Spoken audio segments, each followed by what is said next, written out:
స్తుతి పాడనా, స్తుతి స్తుతి అని కొనియాడనా, స్తుతి పాడనా, స్తుతి స్తుతి అని కొనియాడనా, పాడనా పాడనా కొనియాడనా, పాడనా పాడనా కొనియాడనా, స్తుతి పాడనా, స్తుతి స్తుతి అని కొనియాడనా. నీ జీవవాక్యం నా పాదములకు దీపమే, నీ జీవవాక్యం నా పాదములకు దీపమే, అది నా త్రోవలో నన్ను నడిపించే,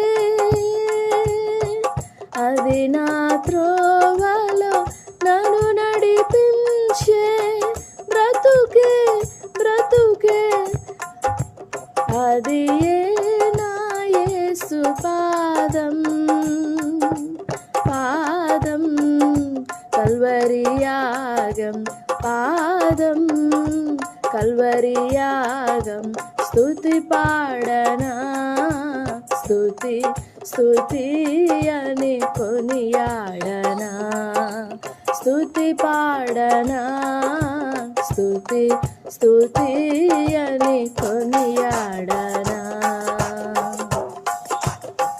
నీ జీవవాక్యం నా జీవకెంతో మధురమో, నీ జీవవాక్యం నా జీవకెంతో మధురమో, అది నా నోటికి తేనె కంటే, అది నా నోటికి తేనె కంటే మధురం మధురం, అది నా నిత్య స్వాస్థ్యం, స్వాస్థ్యం నిశ్చల సాక్ష్యం, స్వాస్థ్యం నిశ్చల సాక్ష్యం, స్తుతి పాడనా, స్తుతి స్తుతి అని కొనియాడనా, స్తుతి పాడనా, స్తుతి స్తుతి అని కొనియాడనా, పాడనా పాడనా కొనియాడనా, పాడనా పాడనా కొనియాడనా, స్తుతి పాడనా, స్తుతి స్తుతి అని కొనియాడనా. Praise the lord. ప్రభువునందు ప్రియులారా, మరొకసారి ఉదయకాల సమయంలో మీ అందరికీ శుభములు కలుగును గాక. ప్రతిరోజు ఉదయకాల ధ్యానానికి మనం కూడుకోవడానికి దేవుడు మనకెంతో సహాయం చేస్తూ వచ్చారు. మంచిది. 119వ కీర్తనలో నుండి రోజుకు ఒక వచనాన్ని ధ్యానం చేస్తూ వచ్చాము. ఈరోజు కూడా 119వ కీర్తన 8వ వచనాన్ని మనం చదువుకుంటే, నీ కట్టడలను నేను గైకొందును. నా కీర్తన 8వ వచనాన్ని మనం చదువుకుంటే, నీ కట్టడలను నేను గైకొందును, నన్ను బొత్తిగా విడనాడకుము. ఇది దావీదు యొక్క దీన ప్రార్థన. ఈ ప్రార్థనలో చాలా అర్థం ఉంది. నిజంగా ఈ మాటను మనం లోతుగా ధ్యానం చేస్తే చాలా భయంకరంగా కనపడుతుంది. నన్ను విడనాడకుము అని దావీదు ప్రార్థన. దేవుడు ఒక మనిషిని విడిచిపెడితే అది ఎంత భయంకరమో భూమి మీద దానికి మించినటువంటి భయంకరమైనటువంటి విషయము మరొకటి ఉండదు. నిజంగా ఈ మాటను తలుచుకుంటేనే మనకి వణుకు పుడుతుంది.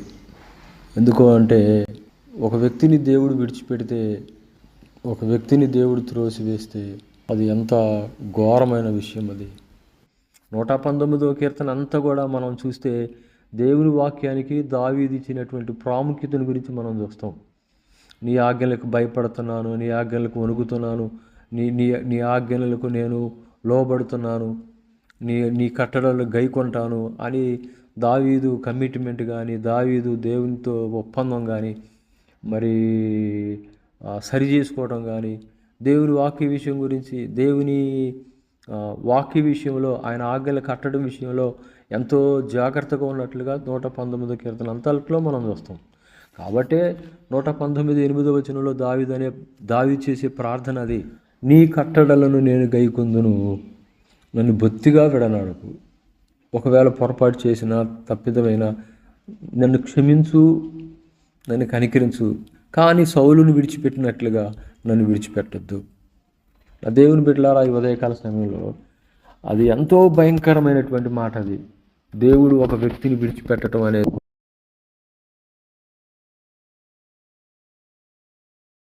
దేవుడు ఇశ్రాయేలును కూడా విడిచిపెట్టాడు అని రాయబడుతుంది. ఇర్మీయా గ్రంథము 7వ అధ్యాయం 29వ వచనంలోను, నాకు కోపం తెప్పించు తరము వారిని యెహోవా విసర్జించి వెళ్ళగొట్టుచున్నాడు అని రాయబడుతుంది. తనకు కోపం తెప్పించు తరము వారిని. అదే 6వ అధ్యాయంలో చూస్తాము. ఇర్మీయా గ్రంథం 6వ అధ్యాయము 8వ వచనంలో, యెరూషలేమా, నేను నీ యొద్ద నుండి తొలగింపబడకుండానట్లును, నేను నిన్ను పాడైన నిర్మానుష్య ప్రదేశముగా చేయకుండానట్లు శిక్షకు లోబడు. నేను నీ యొద్ద నుండి తొలగింపబడకుండానట్లుగా. అది ఎంత కఠినమైన మాట చూడండి. ఒక వ్యక్తిని దేవుడు ఎప్పుడు విడిచిపెడతాడు? యెహెజ్కేలు గ్రంథము 8వ అధ్యాయము 6వ వచనం చూడండి. అంతటా ఆయన నాతో ఇలాగ సెలవిచ్చును, నరపుత్రుడా, వారు చేయు దాన్ని నువ్వు చూస్తున్నావు కదా, నా పరిశుద్ధ స్థలమును నేను విడిచిపోవునట్లుగా ఇశ్రాయేలు ఇక్కడ చేయు అత్యధికమైన హేయ కృత్యములు చూచితివా? ఈ తట్టు తిరిగిన ఎడల వీటికంటే మరి అధికమైన హేయక్రియలు చూస్తావు. నా పరిశుద్ధ స్థలమును విడిచిపెట్టినట్లుగా, నా పరిశుద్ధ స్థలమును విడిచిపెట్టినట్లుగా.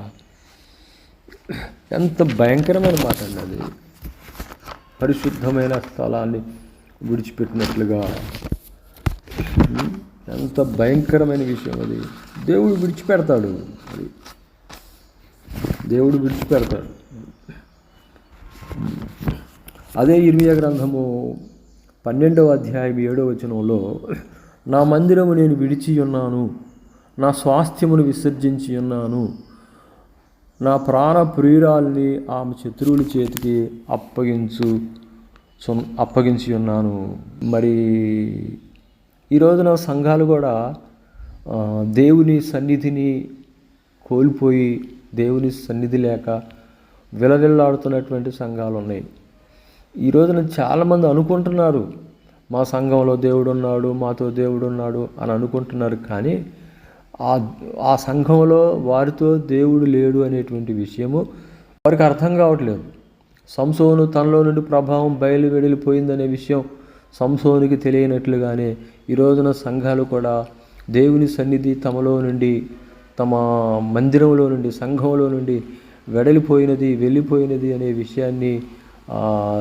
విషయం తెలియని వారు చాలామంది ఉన్నారు. అసలు దేవుని సన్నిధి లేకపోతే దేవుడు మాకు తోడుగా ఉండాలి, మాతో ఉండాలనే ఆ జ్ఞానం లేనటువంటి వారు చాలామంది ఉన్నారు. అసలు ఆ స్పృహ లేని వాళ్ళు ఎన్నో సంఘాలు ఉన్నాయి. ఒకవేళ దేవుణ్ణి ప్రారంభ కాలంలో దేవుణ్ణి కలిగి ఉండి దేవునితో నడిచి మంచి కృపను పొందుకున్నటువంటి సంఘాలు రాను దేవునికి ఆయాస్కరమైనటువంటి పనులు చేసి లోకంలో కలిసిపోయి దేవుణ్ణి విడిచిపెట్టినటువంటి పరిస్థితులు, దేవుడు వారిని విడిచిపెట్టినటువంటి ఆ స్థితిని తెలియనటువంటి వాళ్ళు ఎంతోమంది ఉన్నారు. ఇది చాలా భయంకరమైన విషయం. ఈ ఉదయకాల సమయంలో నా దేవుని బిడ్డలారా, నిజంగా దేవుడు మనతో ఉంటున్నాడా? మనతో నడవగలుగుతున్నాడా? మనం ఆయనతో నడుస్తున్నామా? ఆయన తోడును పోగొట్టుకోకుండా, ఆయన మనం వెంబడించగలుగుతున్నామా? హెబ్రీ పత్రిక 13:7 ఉంటుంది, అంతవరకు నడిచారు అని రాయబడుతుంది. దే ఆర్ అంటిల్ డెత్, మరణ దినము వరకు తమ విశ్వాసాన్ని కాపాడుకుంటూ విశ్వాసంలో నడిచినట్లుగా వారిని మనం చూస్తూ ఉంటాం. అంతవరకు వారు నడిచారు, అంతవరకు వారు నడుచుకున్నారు, అంతవరకు చివరి వరకు దేవునితో నడిచారు. వాళ్ళు దేవుణ్ణి పోగొట్టుకోలేకపోయారు, ఆయన సన్నిధిని పోగొట్టుకోలేకపోయారు. పూర్తిగా కంప్లీట్గా ఆయన మనను విడిచి వెళ్ళిపోక మునిపే ఆయన పాదాలు పట్టుకొని బ్రతిమలాడదామండి. నీ సన్నిధిలోనే నన్ను త్రోసివేయొద్దు, నీవు నా నుండి తొలగిపోవద్దు, దూరం కావద్దు, నన్ను విడనాడొద్దు అని మనం దీనంగా ప్రార్థన చేద్దాం, పశ్చాత్తాపడదాం. అలాంటి దీన ప్రార్థన పరిశుద్ధాత్ముడు మనకు దయచేయను గాక. ఆమేన్. ప్రేమ కలిగిన తండ్రి, మరొకసారి మీరు మమ్మల్ని హెచ్చరిస్తూ వచ్చారు నాయనా, మీకు వేరుగా ఉండి మేమేం చేయలేము, మనం కనికరించు.